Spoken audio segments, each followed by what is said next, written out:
শেষ করে দিয়েছে বাবা। গাছপালা কাটা ও জমি দখল নিয়ে বিরোধের ঘটনায় মেয়েকে তুলে নিয়ে গিয়ে ধর্ষণের হুমকির অভিযোগ উঠেছে নিষিদ্ধ ছাত্রলীগের এক নেতার বিরুদ্ধে।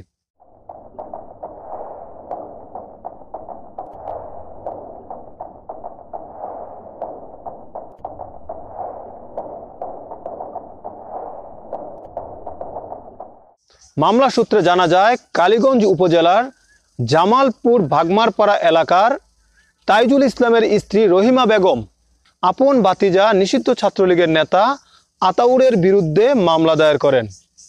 অভিযোগে তিনি আতাউরের স্ত্রী খাদিজা বেগমের নামও উল্লেখ করেন। তবে কি ঘটেছিল সেদিন, চলুন শুনে আসি রহিমা বেগমের কাছ থেকে। সেদিনকে আমার মেয়ে ওই জায়গায় গেছে, যাওয়ার পরে বকবাজি করতেছে, চাকাইতেছে, মাইরা লাইব, এই করবো সেই করবো, হ্যাঁ খুব সন্ত্রাসী। তো অনেক কথাই বলে, তো আমি বুঝতেছি কেডাই রে, আমি প্রতিবাদ করলে হ্যাঁ চাকা দেয়, চাকা দিয়া পরে বকবাজি করে তার সাথে ছিল লোহার একটা রড, সেই রড দিয়ে আমার মাথায় আঘাত করে। মাথায় আঘাত করলে আমি হেললে ডান হাতে ধরি, বাঁচতে চাই, পরে আমার ডান হাতের আঙ্গুল, শাহাদাত আঙ্গুল ভেঙে যায়। আরেকটাও লাগছে, মাথায় একটু লাগছে, মাথা চাথা ফুলে গেছে।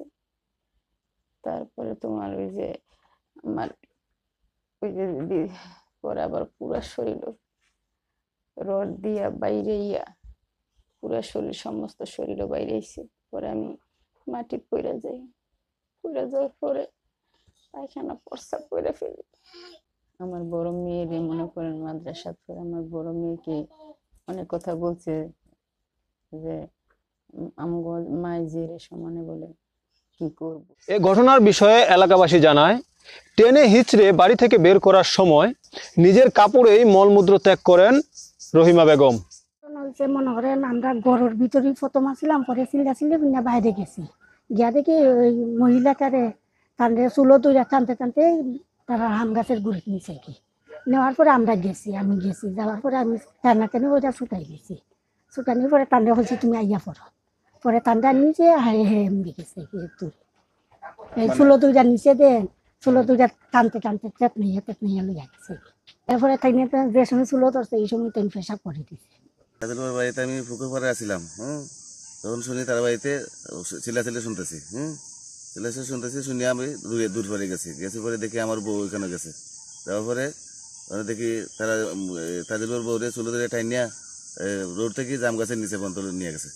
তারপরে আমরা দুজনে এটা ছুটে আনছি, ওই যে আতাপুর আছে না, এই আতাপুরে টাইনে নিয়ে গেছে। অতটুকু হয়েছে বলতে যে এটা চুলো দেওয়া নেওয়ার পরে মারছে, ডরে বয়ে তার খাবার ধরে প্রস্তাব করে দিছে। এ বিষয়ে ভুক্তভোগীর স্বামী তাইজুল ইসলাম বলেন, আমি বাড়িতে অনুপস্থিত থাকাকালীন ঘটনাটি ঘটে। পরে আমি জানতে পারি আমার ভাতিজা আতাউর আমার স্ত্রীকে মারধর করেছে, আমার মেয়েকে তুলে নিয়ে গিয়ে ধর্ষণের হুমকি দিয়েছে।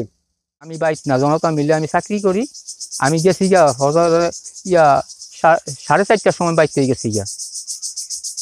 তো যাওয়ার পরে হ্যাঁ সকাল 10টার সময় আরও আগের থেকে বহাবাজি করতে আছে।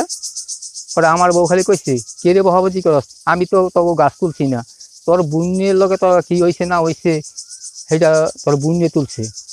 এই কথা কওয়ার পর ওই দৌড় ফুরা হ্যাঁ আমার ঘরের দরজার হেন 3 দেওয়া বেড়া আসছিল, 3 বাইঙ্গা হ্যাঁ ঘরে ঢুকিয়া আই আমার বউরে ধরছে।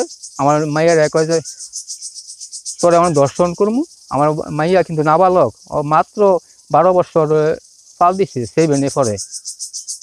এই মুহূর্তে পরে যখন মাইয়ারে ডেকাদা দিয়া দিছে পরে হ্যাঁ আমার বউর ফালদা ওই চুলেন্দা দইরা হাতে একটা রড আছিল, রড দিয়া মাথার মাঝে বাড়ি দিছিল।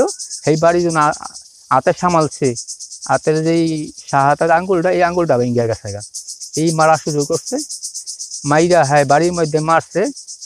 মায়ের তো মারছি, তারপরে বাড়ির মধ্যে কোষার মধ্যে একটা মুড়া দিচ্ছে পরে আমার বউ রাস্তার মধ্যে গিয়া এই মুড়ার চোটে দিচ্ছে। দেওয়ার পরে হ্যান্তে চুলো 2টা টাইনা নিয়ে আর এই শীষের মধ্যে থোতলায়া একেবারে তার বাড়ি নিব, হ্যাঁ দর্শন করবো। কয় তোরও করুন, তোর বিয়েটাও দর্শন করুন। এ বিষয়ে কালীগঞ্জ থানার অফিসার ইনচার্জ আলাউদ্দিন বলেন, কেউ যদি থানায় অভিযোগ করে অবশ্যই পুলিশ সেটা তদন্ত করে। এদিকে ভুক্তভোগী ওই নারী সঠিক তদন্ত ও বিচারের দাবি জানিয়েছে। আমি আইনের মাধ্যমে গেছি, আমি আইনের মাধ্যমে সুস্থ বিচার চাই, আমার পরিবারের নিরাপত্তা চাই।